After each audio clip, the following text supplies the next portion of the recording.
TNPSC நடத்தக்கூடிய group one எக்ஸாமினேஷனுக்கு நம்முடைய academy சார்பாக 5ஆமே ப்ரிலிம்ஸ் அண்ட் மெயின்ஸ் ரெண்டுக்குமே நம்ம காண்டக்ட் பண்ணிட்டு இருக்கோம். அதில் 15/1/2025 ஃபர்ஸ்ட் டெஸ்ட்டுக்கான அந்த டெஸ்ட்டு வந்து நம்ம சக்ஸஸ்ஃபுல்லாக கம்ப்ளீட் பண்ணியாச்சு. ஓகே, ஸோ நிறைய பேர் அட்டன் பண்ணி மார்க் என்ன அப்படிங்கிற மாதிரி இப்போ வரையுமே வந்து ரிப்போர்ட் பண்ணிட்டு இருக்கீங்க. ஸோ ரிப்போர்ட் பண்ணிக்கிட்டு இருங்க. ஸோ 16ஆம் தேதி நம்ம ஓவரால் ஸ்டேட் லெவலில் நம்ம ஃபஸ்ட்டு 50 பேருக்கு ரேங்க் லிஸ்ட் மட்டும் பப்ளிஷ் பண்ணுவோம். அதை நீங்கள் ஃபாலோ பண்ணுற மாதிரி இருக்கும். ஓகே, ஸோ இந்த வீடியோ தொகுப்பில் டிஎன்பிசி நடத்தக்கூடிய குரூப் ஒன் எக்ஸாமினேஷனுக்கு ஒவ்வொரு யூனிட்டுமே நம்ம எப்படி படிக்கணும் அப்படிங்கிற மாதிரி நம்ம ஒவ்வொரு யூனிட்டும் நம்ம போஸ்ட் பண்ணிட்டு இருக்கோம். அதில் பார்க்க போகிறது என்ன அப்படின்னா யூனிட் 2 இந்திய புவியியல். ஸோ இந்தியன் ஜியாகிரபியை பற்றி தான் பார்க்க போகிறோம். ஸோ ஜியாகிரபியை பொறுத்த மட்டும் நம்ம ஒவ்வொரு டாப்பிக்குமே வந்து மஸ்ட் இம்பார்ட்டண்ட்டாக இருக்கும். அதுவும் குரூப் ஒன்னை பொறுத்த மட்டும் மஸ்ட் இம்பார்ட்டன்ஸ். நம்ம இருக்கிறது இந்தியா, அதே மாதிரி தமிழ்நாடு, நம்ம இந்தியா புவியமைப்பு எப்படி இருக்கு, அதே மாதிரி தமிழ்நாட்டினுடைய புவியமைப்பு வந்து எப்படி இருக்கு அப்படிங்கிற மாதிரி A to Z வந்து படிக்கிற மாதிரி இருக்கும். ஸோ அசியா ஒரு டிசியா டிஎஸ்பியா நீங்க ஒரு போஸ்டிங்ல இருக்கீங்க அப்படின்னா உங்களோட மாவட்டத்தில் அந்த நிலப்பரப்பு எப்படி இருக்கு என்ன அப்படிங்கிற மாதிரி எல்லாத்தையுமே நீங்க ரியலைஸ் பண்ற மாதிரி இருக்கும். ஃபார் எக்ஸாம்பிள் இப்போ ஊட்டி, நீலகிரி, கொடைக்கானல் இந்த சைடு இருக்கீங்க அப்படின்னா, அதாவது போஸ்டிங் வாங்குறீங்க அப்படின்னா அதனுடைய புவி அமைப்பு வந்து எப்படி இருக்கு, அங்க மக்கள் வந்து எப்படி வாழ்ந்துட்டு இருக்காங்க, ஒரு மழை டைம்ல மக்கள் வந்து என்ன ஸ்ட்ரகிளை வந்து ஃபேஸ் பண்றாங்க, அந்த டைம்ல அஸ் ஏ டிசியா ஒரு டிஎஸ்பியா நம்ம என்ன ஸ்டெப் எடுக்கணும் அப்படிங்கிற மாதிரி எல்லாத்தையுமே நீங்க தெரிஞ்சுக்கிற மாதிரி இருக்கும். ஸோ அதுக்கு ஃபர்ஸ்ட் அடிப்படை தகவல் என்ன அப்படின்னா புவி அமைப்பு. ஸோ அதை பற்றி தான் இங்கே பார்க்க போகிறோம். ஸோ நீங்கள் சிலபஸ் எடுத்து பார்க்கும்போது ரொம்ப கம்மியான டாபிக் தான் கொடுத்துருப்பாங்க. ஆனால் அந்த கம்மியான டாப்பிக்கில் நம்ம படிக்க வேண்டியது அதிகமாக இருக்கிற மாதிரி இருக்கும். ஃபார் எக்ஸாம்பிள் அமைவிடம், இயற்கை அமைவுகள், பருவமழை, மழைப்பொழிவு, வானிலை மற்றும் காலநிலை, அதே மாதிரி நீர் வளங்கள், இந்திய ஆறுகள், மண், கனிம வளங்கள், இயற்கை வளங்கள், காடு மற்றும் வன உயிரினங்கள், வேளாண் முறைகள், போக்குவரத்து, தகவல் தொடர்பு, சமூக புவியியல், அதே மாதிரி மக்கள் அடர்த்தி மற்றும் பரவல், இன மொழி குழுக்கள் மற்றும் முக்கிய பழங்குடியினங்கள், சேம் டைம் இயற்கை பேரிடர் மேலாண்மை, சுற்றுச்சூழல் மாசுபடுதல், அதனுடைய காரணங்கள், அதனுடைய தடுப்பு முறைகள், பருவமழை அதாவது பருவநிலை மாற்றம், பசுமை ஆற்றல், புவியியல் அடையாளங்கள், அதே மாதிரி கரண்ட் அஃபேர்ஸ் நடப்பு நிகழ்வுகள். அப்போ இதுல அமைவிடம் அப்படின்னு பார்த்தோம் அப்படின்னா நம்ம நார்த் இந்தியா, சவுத் இந்தியா அப்படின்னு சொல்லி நம்ம ரெண்டா பிரிக்கலாம். ஸோ நார்த் இந்தியாவை எடுத்துக்கிட்டோம் அப்படின்னா ஒரு சில இடங்கள்ல மழை பெஞ்சுக்கிட்டே இருக்கும், ஒரு சில இடங்கள்ல மழை பெய்யவே செய்யாது. அதே மாதிரி வெயில் வந்து கடுமையா இருக்கும், சேம் டைம் பனியுமே வந்து கடுமையா இருக்கும்.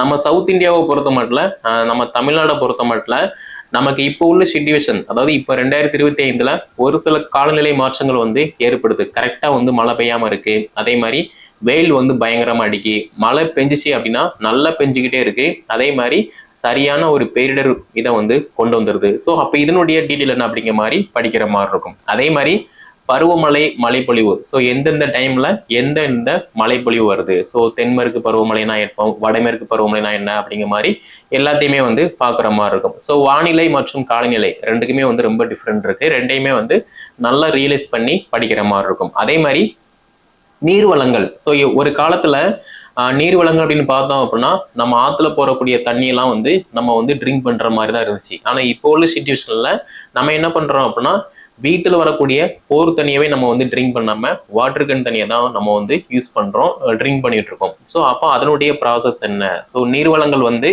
நம்ம இந்தியாவில் நம்ம தமிழ்நாட்டில் எப்படி இருந்துகிட்டு இருக்கு அப்படிங்கிற மாதிரி வந்து பார்க்குற மாதிரி இருக்கும். அதே மாதிரி இந்திய ஆறுகள், ஸோ இந்தியாவை பொறுத்த மட்டும் ஏகப்பட்ட ஆறுகள் வந்து இருந்துகிட்டு இருக்கு.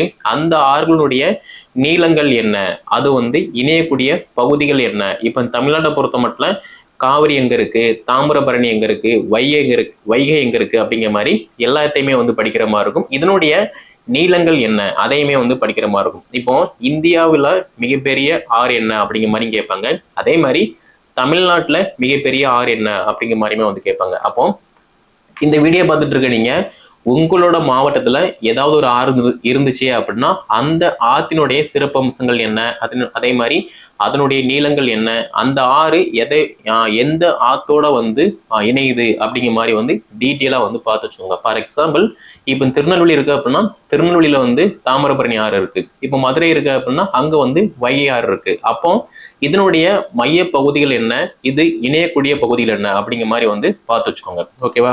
ஸோ நெக்ஸ்ட் மண். ஸோ மண்ணை பொறுத்த மட்டும் கரிசல் மண், வண்டல் மண், செம்மண், இந்த மாதிரி சரளை மண், பல வகையான மண் வகைகள் இருக்கு. பல வகையான மண் வகைகள் இருந்தா கூட நம்ம புவியில ஒரு சில மண்ணுல தான் வந்து அந்த தாவரங்கள் பயிர்கள் வந்து விளையக்கூடியதா வந்து இருக்கும். அப்போ அது என்ன மண் அப்படிங்கிற மாதிரி வந்து பாக்குற மாதிரி இருக்கும். இப்ப செம்மண் இருக்கு அப்படின்னா செம்மண்ல ஒரு சில தாவரங்கள் வந்து வரும், ஆனா ஒரு சில தாவரங்கள் பயிர்கள் வந்து விளையாது. அதே மாதிரி வண்டல் மண்ணை பொறுத்த மட்டும் ஒரு சில தாவரங்கள் இது வந்து வளரும், ஒரு சிலது வந்து வளராது. அப்போ அதனுடைய தன்மைகள் என்ன அப்படிங்கிற மாதிரி பாக்குற மாதிரி இருக்கும். இது எல்லாமே ஏன் படிக்க சொல்றாங்க அப்படின்னா, ஒரு டிசியா நீங்க ஆயிட்டீங்க அப்படின்னா, ஒரு டெப்டி கலெக்டர் ஆயிட்டீங்க அப்படின்னா, அந்த கிராமத்துல கூடிய மக்கள் வந்து இந்த மழை காலம் வந்துச்சு, எங்களுடைய பயிர் நிலங்கள் வந்து பாதிக்கப்பட்டிருக்கு, எனக்கு வந்து நிவாரணம் கொடுங்க அப்படிங்கிற மாதிரி வந்து கேட்பாங்க. அதே மாதிரி கடுமையான வளர்ச்சி இருக்கும், அந்த நிலத்துல வந்து எதுவுமே வந்து பயிரிட முடியாத நிலையா இருக்கும், அப்பவுமே வந்து நிவாரணம் கேட்பாங்க. அப்போ நம்ம வந்து அவங்க கேட்கறதுக்காக நம்ம வந்து அள்ளி கொடுத்துட முடியாது. அப்போ அது என்ன அப்படிங்கிற மாதிரி வந்து எல்லாத்தையுமே வந்து நம்ம ஆராய்ந்து தான் கொடுக்க முடியும். ஸோ அப்போ இது எல்லாமே வந்து படிக்கிற மாதிரி இருக்கும். அதே மாதிரி கனிம வளங்கள் மற்றும் இயற்கை வளங்கள்.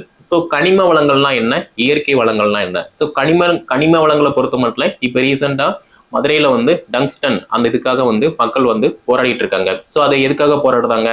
சேம் டைம் வந்து மக்கள் ஒரு இது கொண்டு வராங்க அப்படின்னா எடுத்த உடனே வந்து போராட மாட்டாங்க, அதனுடைய பக்க விளைவுகளை வச்சுதான் போராடுவாங்க. ஃபார் எக்ஸாம்பிள் தூத்துக்குடியில வந்து ஸ்டெர்லைட் வந்து இருந்துச்சு. அந்த ஸ்டெர்லைட் மூலமா, அந்த ஃபேக்டரி மூலமா நிறைய மக்கள் வந்து பாதிப்புக்கு உள்ளானாங்க. அப்படிங்கிறதுனால போராட்டம் நடத்தினாங்க, அதுல பல மக்கள் இறந்தாங்க, அது வந்து வேற பார்ட். பட் இருந்தாலுமே மக்கள் எதுக்காக போராட்டம் பண்றாங்க, அந்த ஃபேக்டரியால அந்த தொழிற்சாலையால மக்களுக்கு வந்து எவ்வளவு பாதிப்பு இருக்கு அப்படிங்கிற மாதிரி வந்து நம்ம அதை திங்க் பண்ணணும். ஒரு டெப்டி கலெக்டரா, ஒரு டிஎஸ்பியா நீங்க இப்படிதான் பார்க்கணுமே தவிர வேற ஒரு பார்வையில வந்து பார்க்கக்கூடாது. அதனாலதான் வந்து இயற்கை வளங்கள் அதே மாதிரி கனிம வளங்கள் அப்படிங்கிற மாதிரி வந்து சொல்றாங்க. ஓகேவா? ஸோ நெக்ஸ்ட் காடு மற்றும் வன உயிரினங்கள். காடுனா என்ன, வன உயிரினங்கள்னா என்ன? ஃபர்ஸ்ட் எல்லாம் ஒரு டைம்ல ஒரு காடு இருக்கு அப்படின்னா அங்க ஏகப்பட்ட பறவைகள், விலங்குகள், மூலிகை தாவரங்கள், இந்த மாதிரி பல வகையான உயிரினங்கள் வாழக்கூடிய பகுதியா ஒரு காடு வந்து இருந்துச்சு. ஆனா இப்போ நம்ம டூரிஸ்ட் பிளேஸ் அப்படிங்கிற பேர்ல நம்ம போறோம், நம்ம ட்ரிங்க் பண்ணக்கூடிய water bottle, carry bag, plastic, இந்த மாதிரி எல்லாத்தையுமே அங்க போட்டு தீங்கி விளைவிக்கும். ஸோ அப்படி இருக்கும்போது ஒரு சில இடத்துல கவர்மெண்ட் வந்து என்ன பண்றாங்க அப்படின்னா, இது பாதுகாக்கப்பட்ட பகுதி, இங்க வந்து நீங்க வாட்டர் பாட்டிலோ, கேரி பேக்கோ, பிளாஸ்டிக் எதுவுமே வந்து கொண்டு போக கூடாது அப்படிங்கிற மாதிரி வந்து அலோவ் பண்றாங்க. ஓகேவா? ஸோ அப்படி இருக்கும்போது அதனுடைய தன்மைகள் என்ன அப்படிங்கிற மாதிரி எல்லாத்தையுமே வந்து பாக்குற மாதிரி இருக்கும். இது போக பறவைகள் சரணாலயம் எங்க இருக்கு, விலங்குகள் சரணாலயம் வந்து எங்க இருக்கு, புலிகள் சரணாலயம், யானைகள் சரணாலயம், மான்கள் சரணாலயம், இந்த மாதிரி நம்ம இந்தியா தமிழ்நாட்டில் இருக்கக்கூடிய எல்லா சரணாலயங்கள், அதே மாதிரி பாதுகாக்கப்பட்ட இடங்கள் எல்லாத்தையுமே நம்ம நல்லா படிக்கிற மாதிரி இருக்கும். இதை ஏன் படிக்க சொல்றாங்க அப்படின்னா, இந்த வீடியோ பார்த்துட்டு இருக்க நீங்க கோயமுத்தூரோ, திருநெல்வேலியோ, இல்லைன்னா தூத்துக்குடியோ, சம்திங் ஒரு டிஸ்ட்ரிக்ட்ல இருந்து பாக்கீங்க அப்படின்னா உங்களுடைய மாவட்டத்துல எந்த பறவைகள் சரணாலயம், விலங்குகள் சரணாலயம் வந்து இருக்கு அப்படிங்கிற மாதிரி வந்து நல்லா தெரிஞ்சுச்சுக்கோங்க. ஓகேவா? ஸோ நெக்ஸ்ட் என்ன அப்படின்னா வேளாண் முறைகள். ஸோ வேளாண் முறைகள் அப்படின்னு பார்க்கும்போது நான் ஃபர்ஸ்டே சொன்ன மாதிரி ஒவ்வொரு மாவட்டத்துக்குமே வந்து அந்த வேளாண் முறைகள் வந்து முற்றிலும் மாறுபடும். இப்போ திருநெல்வேலி, அப்புறம் தென்காசி, தூத்துக்குடி, இந்த மாதிரி ஒரு சில டிஸ்ட்ரிக்ட்ல வந்து அந்த டைம் மழை நேரத்துல நெல் போடுற மாதிரி இருக்கும், வெயில் காலத்துல பருத்தி, இந்த மாதிரி பயிர்கள் வந்து போடுற மாதிரி இருக்கும். இது இப்போ தேனி, ஊட்டி, கொடைக்கானல் அப்படின்னா அங்க வந்து அப்படியே வந்து டோட்டலா வந்து மாறுபடும். ஸோ ரெண்டுக்குமே வந்து என்ன டிஃப்ரெண்ட் அப்படிங்கிற மாதிரி நம்ம டீட்டெயிலா வந்து படிக்கிற மாதிரி இருக்கும். அதே மாதிரி தகவல் தொடர்பு. ஸோ தகவல் தொடர்புனா என்ன? ஃபர்ஸ்ட் ஒரு காலத்துல நம்ம ஒரு நபரை கான்டாக்ட் பண்ணணும் அப்படின்னா என்ன பண்ணுவோம், லெட்டர் போடுவோம், லெட்டர் போட்டு தான் மேக்ஸிமம் வந்து கான்டாக்ட் பண்ணுவோம். ஆனா இப்போ உள்ள டைம்ல வந்து அப்படி கிடையாது. வாட்ஸ்அப் இருக்கு, ஃபோன் இருக்கு, டெலிஃபோன் இருக்கு, எக்ஸெட்ரா. நம்ம பேசணும்னு நினைச்சோம் அப்படின்னா ஒரு கால் பண்ணி டக்குன்னு வந்து பேசியிருக்கோம். ஆனா ஃபர்ஸ்ட் ஒரு காலத்துல வந்து அப்படிலாம் கிடையாது. ஸோ அப்ப இருந்ததுக்கும் இப்ப இருந்ததுக்கும் அந்த டெக்னாலஜி மூவ்மெண்ட் என்ன அப்படிங்கிற மாதிரி வந்து படிக்கிற மாதிரி இருக்கும். இது போக மக்கள் தொகை அடர்த்தி மற்றும் பரவல்.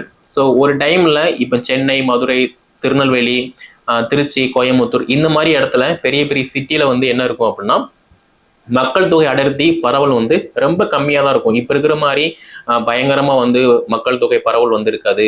ஸோ ரொம்ப கம்மியா தான் இருக்கும். மக்களுக்கு என்ன வேணுமோ அது வந்து ஈஸியா கிடைக்கும். அதே மாதிரி ஒரு பொருள், திங்ஸ் ஏதாவது வாங்குறோம் அப்படின்னா அதுவுமே வந்து ஈஸியா நம்ம வந்து பர்ச்சேஸ் பண்ற மாதிரி இருக்கும். ரேட்டுமே வந்து ரொம்ப கம்மியா இருக்கும். ஆனா இப்போ உள்ள டைம்ல எப்படி இருக்கு, இப்போ நீங்க சென்னையில இருக்கீங்க அப்படின்னா சென்னை, மதுரை, திருச்சி, கோயம்புத்தூர், திருநெல்வேலியில இருக்கீங்க அப்படின்னா ரேட் வந்து அவ்வளவு ஹெவியா இருக்கும். அதே மாதிரி மக்கள் தொகை அடர்த்தி மற்றும் பரவலுமே வந்து அதிகமா இருந்துட்டு இருக்கு. ஸோ அதனுடைய தன்மைகள் என்ன அப்படிங்கிற மாதிரி அதையுமே வந்து பாக்குற மாதிரி இருக்கும். அதே மாதிரி ஒரு கிராமம் இருக்கு அப்படின்னா அந்த கிராமத்துல ஃபர்ஸ்ட் பஸ் வசதி கூட இல்லாம இருந்திருக்கும். ஆனா இப்போ வந்து பஸ் வசதி இல்லாம இருக்கிற மாதிரி இருக்கும். அப்போ மக்கள் தொகை அதிகரிக்க அதிகரிக்க மக்களுக்கு தேவையான அனைத்து அடிப்படை வசதிகளுமே அடிப்படையா வந்து இருக்கு. அப்போ அதனுடைய ப்ராசஸ் என்னவோ அதையுமே வந்து படிக்கிற மாதிரி இருக்கும். அடுத்து இனம், மொழி குழுக்கள் மற்றும் முக்கிய பழங்குடிகள். ஸோ இது வந்து மஸ்ட் இம்பார்ட்டன்ஸ். நம்ம தமிழ்நாட்டை பொறுத்த மட்டும் நிறைய பழங்குடியின மக்கள் வந்து இருந்துகிட்டு தான் இருக்காங்க. அவங்களுக்கு உண்டான சலுகைகள் எல்லாமே வந்து கொடுத்துக்கிட்டு தான் இருக்காங்க கவர்மெண்ட். ஓகேவா, அதை ப்ராப்பரா யூஸ் பண்றவங்க யூஸ் பண்ணி அரசு வேலைகளுக்கு வந்து போய்கிட்டு தான் இருக்காங்க. ஸோ யூஸ் பண்ணாம எஜுகேஷன் நாலேஜ் இல்லாம பழங்குடிகளா இருந்துகிட்டு தான் இருக்காங்க. ஸோ அப்ப நம்ம இந்தியாவை பொறுத்த மட்டும், நம்ம தமிழ்நாட்டை பொறுத்த மட்டும் என்ன பழங்குடியின மக்கள் வந்து இருந்துகிட்டு இருக்காங்க, ஸோ அவங்களுக்கு கல்வி வசதிகள் வந்து எப்படி இருந்துகிட்டு இருக்கு, அந்த மக்கள் எப்படி வாழ்ந்துகிட்டு இருக்காங்க, அவங்களுடைய பழக்க வழக்கங்கள், உணவு முறைகள் வந்து என்ன அப்படிங்கிற மாதிரி அதையுமே வந்து பாக்குற மாதிரி இருக்கும். ஓகேவா, ஸோ மலைவாழ் மக்களை பொறுத்த மட்டும் ஏகப்பட்ட விஷயங்கள் இருக்கு. அது எல்லாத்தையுமே இதுல நம்ம படிக்கிற மாதிரி இருக்கும். அடுத்து இயற்கை பேரிடர் மற்றும் பேரிடர் மேலாண்மை. ஸோ இது வந்து மஸ்ட் இம்பார்ட்டன்ட். இப்போ ரீசெண்ட் டைம்ல கேரளாவில் வந்து பாத்தீங்கன்னா ஒரு இடத்துல நல்லா மழை பெஞ்சு அந்த கிராமமே வந்து அழிஞ்சு போச்சு. அதே மாதிரி நம்ம இந்தியாவில் உத்தரகாண்ட்ல வந்து ஒரு நிலப்பகுதி பூமிக்குள்ள மூழ்கிக்கிட்டு இருக்கு. அப்போ இது பத்தின டேட்டா என்ன அப்படிங்கிற மாதிரி எல்லாத்தையுமே நம்ம ரியலைஸ் பண்ணி படிச்சோம் அப்படின்னா ஈஸியா இந்த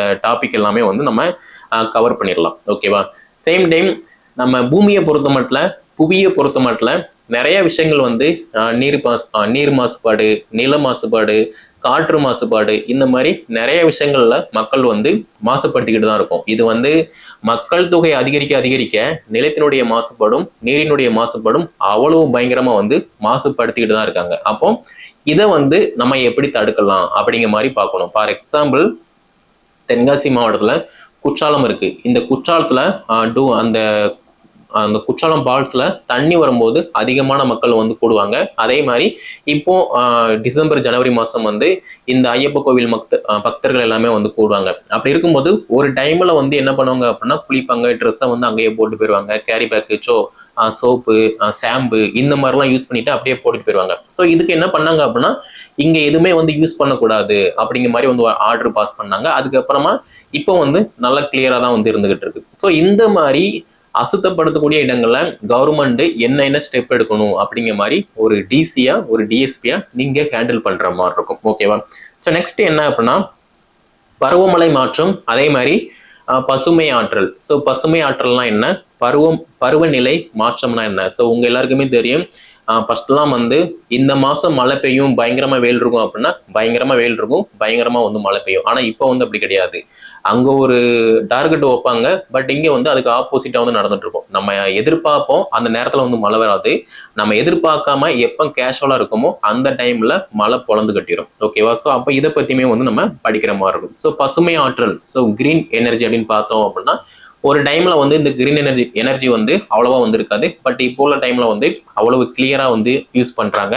அப்போ அதை பத்தியுமே வந்து நம்ம படிக்கிற மாதிரி இருக்கும். இது போக புவியியல் அடையாளங்கள். ஸோ புவியியல் அடையாளங்கள்னா என்ன, நம்ம இந்தியாவை பொறுத்த மட்டும் இப்போ லே லடாக் காஷ்மீர் இருக்கு அப்படின்னா இது வந்து ஒரு புவியியல் அடையாளங்கள். அதே மாதிரி நீலகிரி இருக்கு அப்படின்னா கிழக்கு மலைத்தொடர்ச்சி மலைகள் இருக்கு அப்படின்னா இது வந்து ஒரு அடையாளங்கள். அப்போ இந்த மாதிரி நம்ம இந்தியாவில் நம்ம தமிழ்நாட்டில் என்ன புவியியல் அடையாளங்கள் இருக்கு அதை எல்லாத்தையுமே நம்ம A to Z வந்து படிக்கிற மாதிரி இருக்கும். இது போக மிக முக்கியமான கரண்ட் அஃபேர்ஸ், ஸோ நடப்பு நிகழ்வுகள். நம்ம இந்தியாவில் நம்ம தமிழ்நாட்டில் ஜியாகிரபி சார்ந்து என்ன அப்டேட் இருக்கு அப்படிங்கிற மாதிரி A to Z எல்லாமே நல்லா படிச்சோம் அப்படின்னா ஈஸியா இந்த இந்தியன் ஜியாகிரபியில 10 கொஸ்டின் இருக்கு. இந்த 10 கொஸ்டினை ஈஸியா வந்து கவர் பண்ணலாம். ரொம்பலாம் வந்து கஷ்டம் கிடையாது, ரொம்ப ஈஸி. படிக்கும் போதே நல்லா இன்ட்ரெஸ்டிங்கா போகும். ஸோ கிளைமேட்னா என்ன, வெதர்னா என்ன, ட்ரைஃபல்ஸ்னா என்ன, அதே மாதிரி கிரீன் எனர்ஜினா என்ன, ஸோ பாப்புலேஷன்னா என்ன, பாப்புலேஷனுடைய க்ரோத்னா என்ன அப்படிங்கிற மாதிரி எல்லா டாபிக்குமே இதுல வந்து நல்லா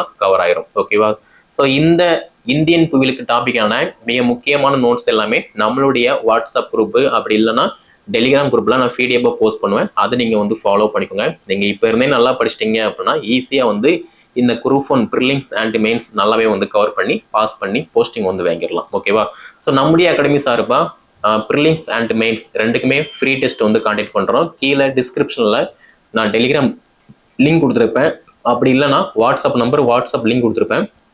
அதை கிளிக் பண்ணி ஜாயின் பண்ணிட்டீங்க அப்படின்னா உங்களுக்கு தேவையான எல்லா அப்டேட்டுமே கிடைக்கும். அதை நீங்கள் அசஸ் பண்ணி படிக்கிற மாதிரி இருக்கும். ஓகே, ஸோ இதில் உங்களுக்கு வேற ஏதாவது சந்தேகம் இருந்துச்சு அப்படின்னா கீழே கமெண்ட்ல வந்து லீவ் பண்ணுங்க. அதே மாதிரி இந்த வீடியோ தொகுப்பை டிஎன்பிசி குரூப் ஒன் ப்ரிப்பரேஷன் பண்ணக்கூடிய அனைத்து மாணவிகள் எல்லாருமே ஷேர் பண்ணுங்க. அவங்களும் வந்து படிக்க பயன்பெறட்டும். ஸோ மேலும் தகவல் பெற அடுத்த வீடியோ தொகுப்புல நம்ம பொது அறிவியல் எப்படி படிக்கணும் அப்படிங்கிற மாதிரி பார்க்க போறோம். ஸோ அது எல்லாமே வேணும் அப்படின்னா நம்முடைய சேனல் நீங்க சப்ஸ்கிரைப் பண்ணிக்கோங்க. அப்போ தான் லேட்டஸ்டா வந்து அப்டேட் வந்து உங்களுக்கு கிடைக்கும். ஓகே, ஸோ நன்றி, வணக்கம்.